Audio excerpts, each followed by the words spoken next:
You need to lower the barrier for people to do business with you and increase the barrier for people to work for you. This statement is something that is very true in my business, and it's sort of been my doctrine for many years now. So very early on, even before I started my business, I always saw this particular business, the home services market, or cleaning in particular, to be an area where I could really get in there and fill a gap in the market. And that gap was for a business that is easy, seamless, and simple. So I looked out there, and out in the marketplace, I saw so many cleaning businesses that didn't have websites. They didn't even have a phone number in some cases. They didn't have online booking. And the whole process just felt really disjointed. And as a customer at the time, as a prospective buyer, it felt like it was really difficult to do business and bridge that gap between me and the service that I wanted. So very early on, I wanted to build a simple to use business that was easy for the customer to navigate and get to the end point of the sale. And everything that came with that as well. So like the booking system, the website, the seamlessness and the streamline of it all, that all came very early on.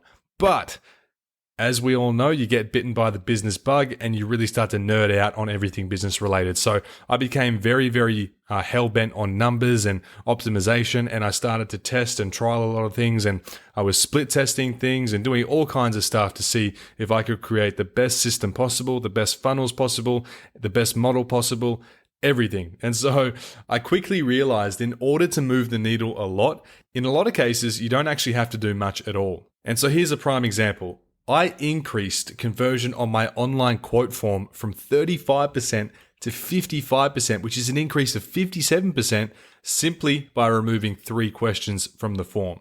Now, I use something called Typeform to host a lot of my quote forms, application forms for staff, my feedback forms, all that stuff. Even the Q&A inside Booked Out Cleaners, I use Typeform. Now, Typeform has a lot of statistics and data and analytics available to the user.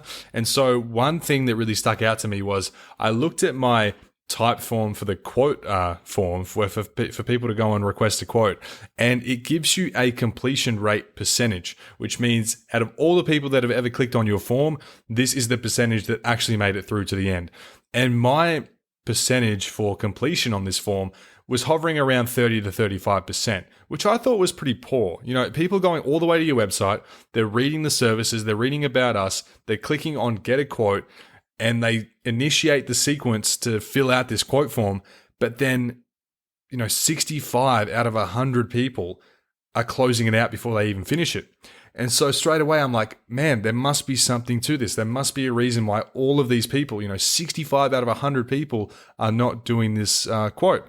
And I thought maybe it's because it's a bit too long. And so I removed a couple of questions that I thought weren't 100% necessary. Like I kept the really essential stuff in, how many people live in your house, how many bedrooms, how many bathrooms, do you have inside pets? All that stuff I kept in. But there were a few questions that I took out, which I didn't think were completely, absolutely vital to the quote.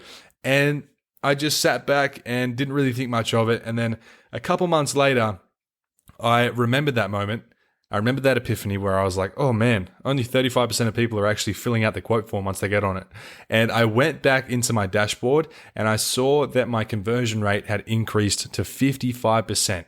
I'd done nothing else besides removing those 3 questions. That is literally all that I did. And in doing so, I increased the conversion rate on that form by 57%. And now we've done over 2,000 quotes since we started business. So an increase of 57% means a lot. If we extend this timeline over a period of years and we do another 2,000 quotes, if we increase that by 57%, that's like another 1,000. So by removing 3 questions from my little quote form on my website, I've technically just given myself an extra 1,000 leads over the next, 2 years. Pretty crazy.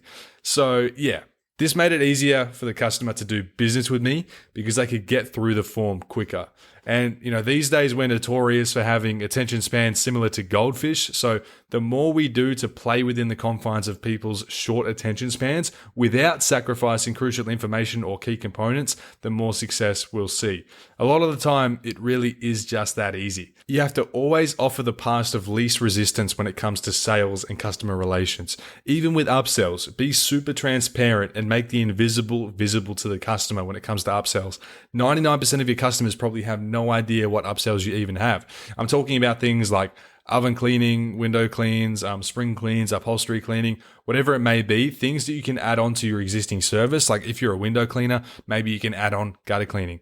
And the customer might not even know that you do that, but it's something that they want. And so by making that transparent and making all of that visible to the customer and adding it into your existing ecosystem and your quoting process and your service offering, you can actually make more money and make it easier for the customer to make decisions and have a better experience with you because they're getting more value out of your service. Okay. And so you need to be diligent in making these things obvious to the customer. It needs to be easy for them to discern if it's right for them, and it should be seamless to book as well. So speaking of booking, let's quickly touch on a few ways you can make the customer experience a bit more seamless, a bit more easy, and a bit more simple. So number one, of course, you can offer multiple ways to book. A lot of cleaning businesses, for some reason, still don't do this. So if you can have methods like phone booking, email booking, a website form, an instant quote system, a scheduling system where they can book directly into a calendar. These are going to capture as many different people as possible. It's going to cast a wide net out there. So, if you get seniors and older people who aren't really tech savvy and they don't like online booking form, they might just prefer to call you on the phone. And then on the other hand, if you get really young people who don't really use the phone these days, which it kind of seems to be like a dying medium. People aren't really picking up the phone nowadays. They will want to use a website form. Or if someone's not eager to do business in that exact moment, but they still want a quote, you can have a quote form. So they submit the quote, you get back to them, and then you can lock something in. So offering multiple ways to book is really, really crucial. If you're not doing that in this day and age, you're going to get left behind. You are going to be one of the dinosaurs in the market, and we're going to be digging up your fossils in the near future. Okay, so a lot of businesses still don't do that. Most cleaning businesses I see, they just run off a phone. They don't have online booking systems. They don't even have a website in most cases, and they certainly don't have quote forms and things like that as well. So number two, if you can make it easier for people to pay you, that's another plus as well. So accepting online payments, credit cards, and direct debit. So it's just easier for the client. Instead of just doing one thing or the other, you can have multiple different ways. So there's more access for the client and they can do whatever they're comfortable with. I've got a client who just for whatever reason does not want to do bank transfer. He used to be our client in Bunbury and we use a different Xero account which has credit cards enabled, and so he always used to pay through a credit card, and he moved to Perth but still kept his service with us at his new house in Perth. And in the Perth Xero, we don't have a credit card thing set up, so we can't have customers paying through Stripe yet. And as soon as I sent the first invoice through the Perth Xero, he reached out and was like, hey, can you add credit cards? I just don't want to use bank transfer. And so I was like, it really is that simple. Some people just want to pay by card, and it can be a big deal for them. Maybe they don't want to do it. Maybe there's something to it. Maybe they're anxious about their details being stolen or used or whatever it may be. So you've got to offer multiple payment options. It's another way to make the service more simple and streamlined and accessible to more people. Number three, you want to use technology to eliminate the need for human bloat where possible. So if you think about it, apps like Zapier for automations, PandaDoc for streamlined proposals and service agreements, CRMs for follow-ups and customer management, so you're not relying on one person to do all the back and forth. That is going to speed things up a lot, and it's going to make doing business with you a whole lot easier for the customer. You also want to ditch paper contracts where possible. So paper, again, just adds a bit more bloat into your whole system. If you can use digital agreements that can be signed in seconds, that's going to make your business so much easier, so much more streamlined, and a lot easier to record and document things as well, because it's straight into your OneDrive folder or your Google Drive or whatever you want to use, or your Dropbox, and it's just there. You don't have to photocopy things. You don't have to print things out, waste paper and waste ink. So much better. Okay. You also want to avoid a lot of unnecessary back and forth. So, when that customer, they submit the quote on the website, and then you call them and they don't pick up, and you leave a message and you wait a day and they don't pick up again. So you call them again the next day. They do pick up that time, but it's a bad time. And so they tell you to call back later, but then you forget, and then they follow up with you. And before you know it, you've initiated this stupid game of phone tag where there's like 20 back and forths and you've gotten nowhere, except you've just wasted a whole lot of your time and potentially money. So you got to eliminate the back and forth. You got to have systems in place where it's seamless. The customer can just pick a time, pick a date. They can lock in a quote or they can lock in a clean, and you aren't going to lose people in that process of, the phone tag and all that stuff. Because I know I've been there. I'm sure you've been there as well. It's frustrating, especially for us. And it's just as frustrating for the customer as well, because they just want to do business with you. On that same token, a lot of the time, pricing matters. So having transparent pricing on your website is a really big key component here in the process. So there's a pretty interesting statistic I read, actually. It was, 64% of customers say that transparent pricing is a major factor in their purchasing decision. I think that was by HubSpot. They ran a report on that and I read that. So that's over half your customers have transparent pricing as a really high priority. So, it's as simple as just putting price estimates on your website. It can be like that. Or you can have a price calculator on there. You can have something where if you put in the number of bedrooms and bathrooms, it gives you an exact dollar figure. And these things make it easier for the customer to do business with you, first of all, but it also builds that trust factor, and it just answers some unanswered questions they may have. If people have a low budget and they see your prices and it's way too high, they'll just move on to the next one and they won't even bother you. But for some people, 64% of people, they want to see transparent pricing. They want to have a decent idea of what they'll be paying for the service that they're looking to get. So if you look at my website, I've got pretty transparent pricing. Like, I don't have exact numbers. I don't have a price calculator, but I will have numbers that say starting from. So like 4x2 home fortnightly starting from X amount of dollars. So something as simple as that will increase the trust. It'll make it easier for the customer to make a decision.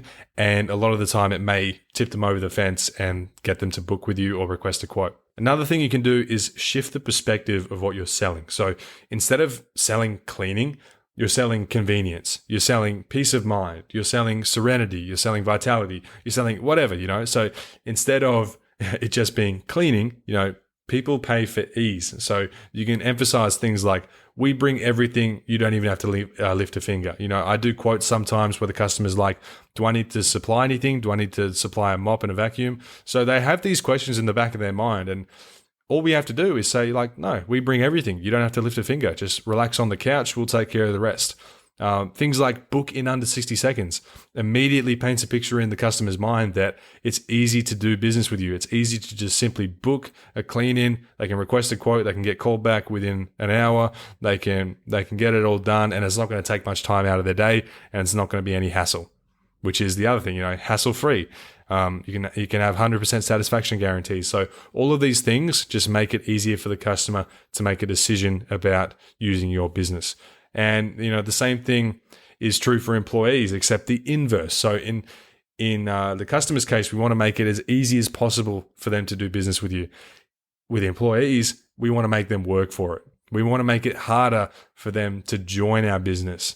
So like before I had a really, really long and kind of treacherous hiring process with all these different steps and hoops to jump through, I used to have a really hard time finding staff. Believe it or not, everyone kind of says that hiring in this industry is a nightmare. It can't be done. A lot of people in the Clean Your Business Owner groups will say that it's just not worth it at all. Most people choose to remain solo because they've tried hiring staff and it didn't work out. Look, I was there too. It's because I had a really easy hiring thing. I had the same mindset as with customers. I was like, I just need to make it easy for people to apply to work for me, because then I can cast a wide net and I can get more leads, because more leads is better, right?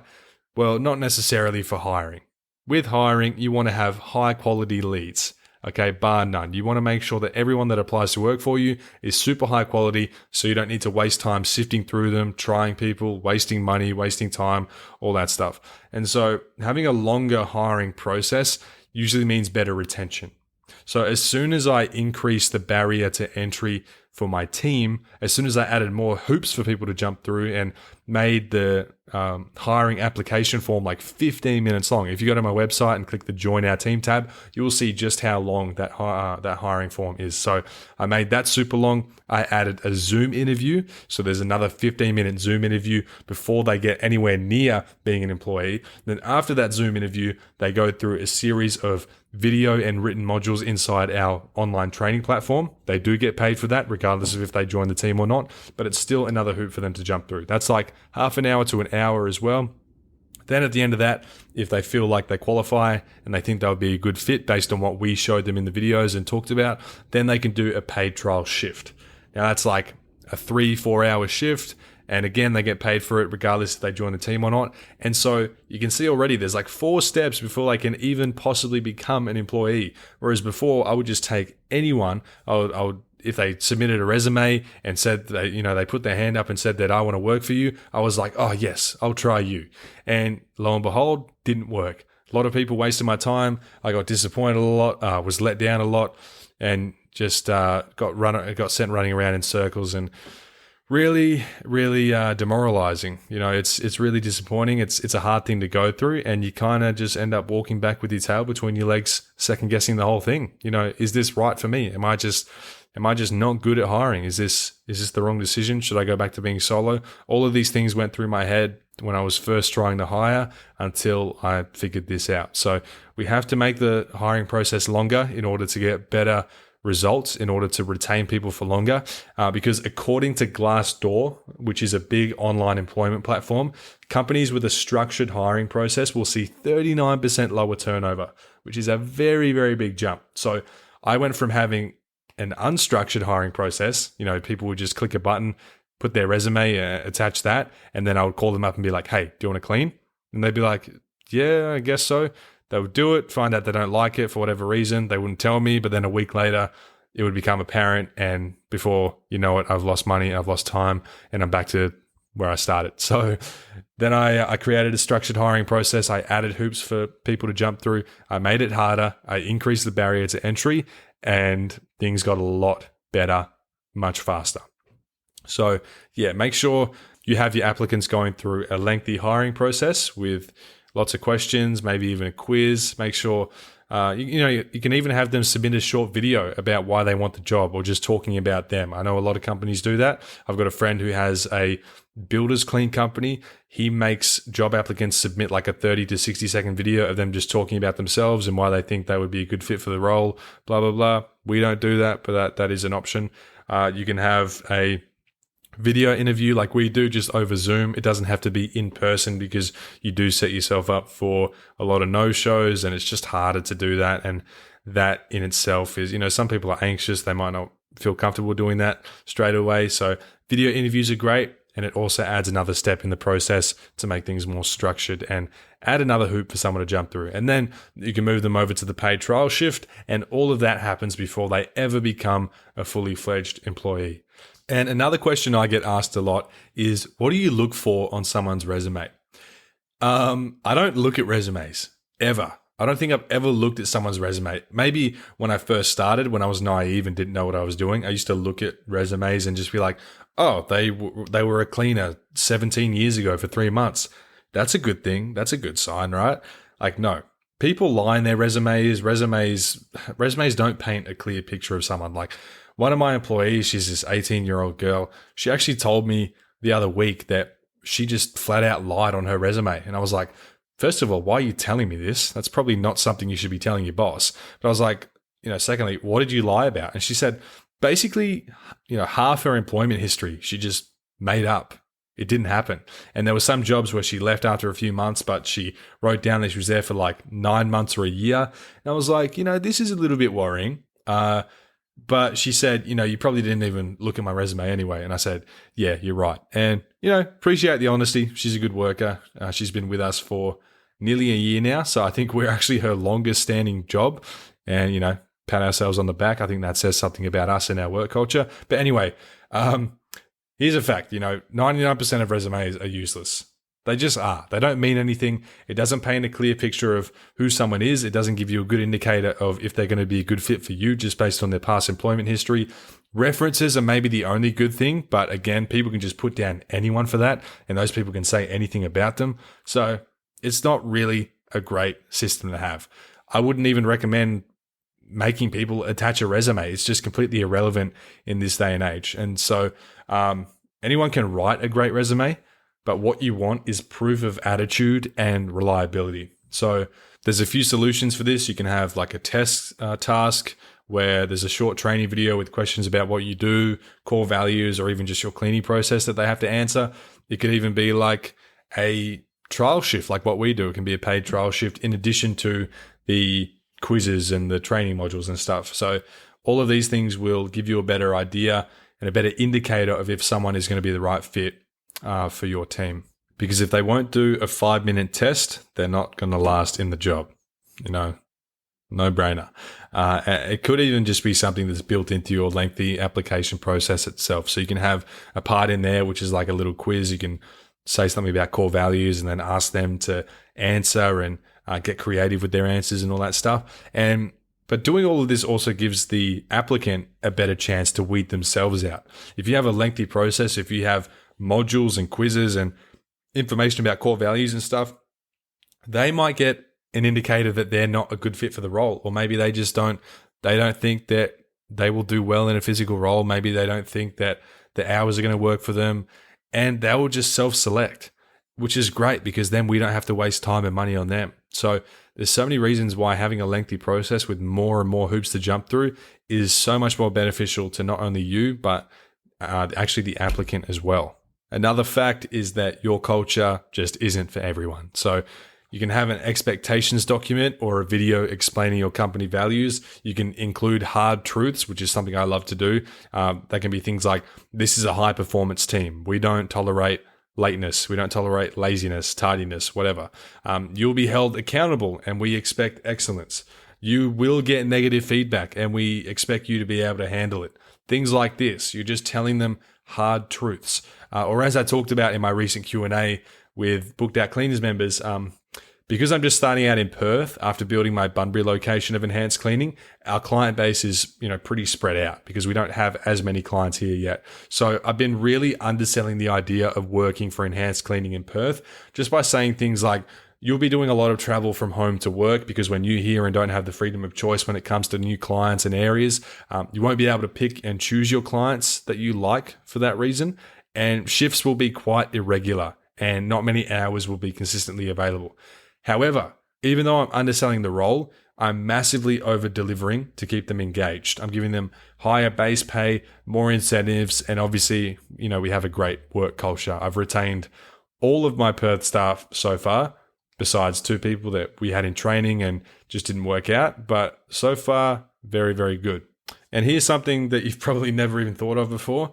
You can turn your job applicants that you never hired into paying clients. Because not everyone will be a fit, but some people might become customers or refer others.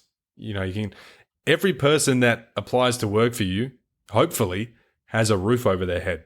So all of those people live in a house, that house probably needs to be cleaned. And so they're actually prime targets or prime leads, prime prospects that can eventually become customers.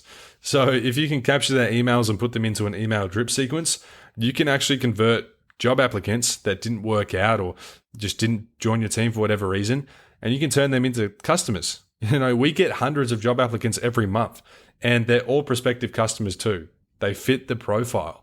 We've had ex-employees become customers. We've had ex-customers become employees, and we have employees who are also customers.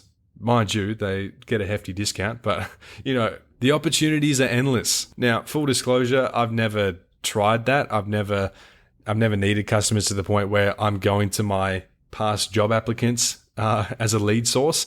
But point is, that is a way you can generate customers.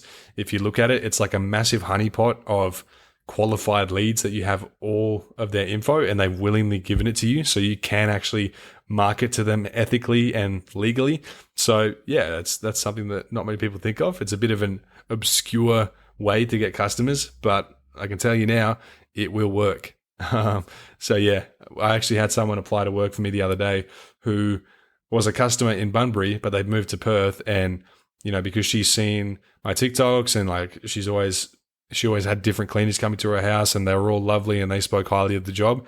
Now she wants to work for me here in Perth. So yeah, funny how everything kind of works like that. But yeah, that's the message for today. Lower the barrier for your customers to do business with you. Make it as easy as possible for them to book, to pay you, to message you, to communicate with you, all that stuff.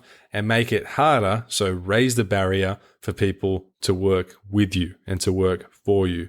Okay, it's a very powerful distinction. It's a very powerful perspective shift. It's what has, it's really been the catalyst for me being successful in this business and having a lot of customers and doing a lot of revenue and having a lot of staff, a lot of great staff, mind you. So if I could build a time machine and go back in time, I probably would have just told my younger self this exact thing. I would have just given him this podcast and been like, there you go, you're welcome. Here's your golden ticket to $1 million in the next 12 months.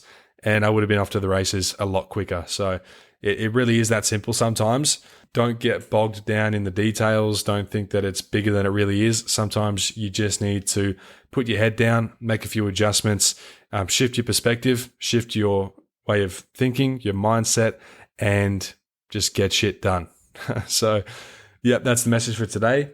We had a really good talk about this inside Booked Out Cleaners in our Q&A call. So again, I know I talk about this a lot, but if you're not in there already, things are really starting to heat up in there. We've got a lot of great content. The Q&A calls are popping off. We're getting so much stuff done in there. Everyone is experiencing success, which is something that I absolutely love, first of all, but it's something that is just so unprecedented in, a world of all these different quote unquote gurus and courses out there. You look at a drop shipping course, not many people achieve success. I'm assuming that less than 5% of people inside those courses actually make any money at all. Whereas in Booked Out Cleaners, I would say that, close to 100% of people are experiencing success in there. They're making their money back. They're generating positive ROI. They're hiring staff. They're getting commercial clients, and they're having a really good time doing it. So if you're not in there already, I know I sound like a broken record, but you need to get yourself in there. I'm getting very selective with who I let in. I've got about 25 requests sitting there that I haven't gone through, and I've had a lot of requests that I have gone through, and some people I just think I thought wouldn't be a great fit based on personality or at what point in the business they're at and what type of business they're in, because there's some people that are like, doing some weird kind of cleaning and like they're in different countries. And so for whatever reason, I might not let you in, but you can reapply at a later date. Maybe I'll let you in then, but I'm not super draconian with it. I just want to make sure that everyone I let in is on the same page and is someone that I can actually help, because it's not something I do for the money. The money certainly doesn't motivate me in this. I don't really try to push it that much outside of this podcast. And so, yeah, I really just want to see more people in there that are as keen to grow as I am and are on the same frequency and wavelength. So, yeah, it's a great community. Get yourself in there, submit a join request, and we'll be in touch to chat and see if you might be a good fit. So, yeah, that is pretty much all for today. How are we going for time? About half an hour in. Wow. Did not feel like that long, but sometimes I just get talking, and before I know it, I've talked the ears off of everyone in the room. So another thing, just to add on to what I was saying before about making it easier for customers, making it harder for staff, etc. Feel free to head to my website, enhancedcleaning.com.au, and reverse engineer and funnel hack my existing forms and the website itself. A lot of people copy my layout. A lot of people copy my forms and try to model my business to suit their own. And, that's completely fine by me as long as people don't blatantly copy. But you can definitely draw inspiration from my website. And I'm kind of shooting myself in the foot by saying that, because every time I talk about a topic like this and I talk about, my quote form is so great, it's so optimized, then over the next 3 months, I just get 10 people every single day or every single week that submit a fake quote request just so they can reverse engineer the quote and see what actually happens. So that's definitely going to happen now that I've made this podcast. I'm going to get 100 different random requests for quotes in Dubai and India and all kinds of stuff, because people are just reverse engineering it. But I love that, honestly. If that's what I did when I started my business, I just drew inspiration from a lot of other businesses. I looked at other people's funnels. I looked at other people's marketing, their websites, their booking systems, all that stuff. So feel free to do that. Don't worry, I won't get too annoyed or angry. I love to help other people and see other people grow in the space. So yeah, enhancedcleaning.com.au, you'll be able to see a lot of my funnels on there, and even on my Facebook page and Instagram page, you can see some stuff there that you can definitely draw inspiration from and model. You have my full permission to draw inspiration there. Just don't blatantly copy, obviously. That's never a good thing to do. And with that being said, we've just crossed over the half an hour mark, so I'm not going to keep you any longer. I'll leave this episode here for today. If you loved this episode, which I really hope you did, please leave me a 5-star rating on whatever podcast platform you're listening to this on, like Spotify or Apple Podcasts. It really means the world to me, and it helps a lot of other cleaning business owners and people that want to get into the cleaning business to find this podcast and join in on this movement with us and find success, because that's what it's all about. I know a lot of other people, especially coaches in the space, will say that you need to keep everything close to you, keep everything a secret, gatekeep things, don't let people copy you. There's already enough people in this space already, and business is scarce and everyone's competing with you. But I disagree wholeheartedly. I disagree with that notion. I think that there is plenty of business to go around. We're in a very fragmented industry, and at the end of the day, people are buying your personality, not your business. We're all selling the same thing. The only thing that's going to set us apart is the person operating the business. So the way you conduct your business, your work ethic, your attitude, your demeanor, all of these things are going to separate you from the next person. Not the way your website looks, not the way your logo looks, not the way your business name sounds. It's all about the person behind the business and the brand. So yeah, with that being said, I will leave you to it. I hope you have a great day, afternoon, night, wherever you're listening to this. If you're in the eastern states in Australia, I hope you're keeping safe throughout this cyclone. I hope the flooding isn't impeding too much on your personal life and business life. I know a lot of businesses have had to shut down temporarily, and I know it's a scary thing. I think back to the time we had our COVID lockdowns in WA, I had to shut down my business for like 2 weeks, which isn't even that crazy when you think about it in hindsight, given what COVID kind of was at the time. But I was freaking out. It was a really stressful time for me. Really, really anxiety inducing. And so I'm sure a lot of people are experiencing that now with the floods. They've had to shut their business down for a week or two, and there's a lot of uncertainty. People aren't sure if they're going to lose business, if customers are going to turn the other way, if prices are going to rise, if people aren't going to keep up with it, if people lose their homes, all this stuff. So keeping all of you guys in my prayers and hope that everything is okay.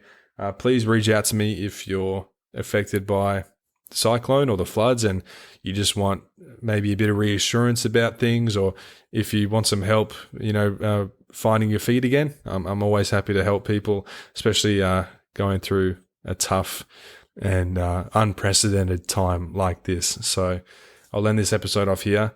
Thank you again for listening. Please leave a 5-star rating, all that stuff, and I'll see you next time.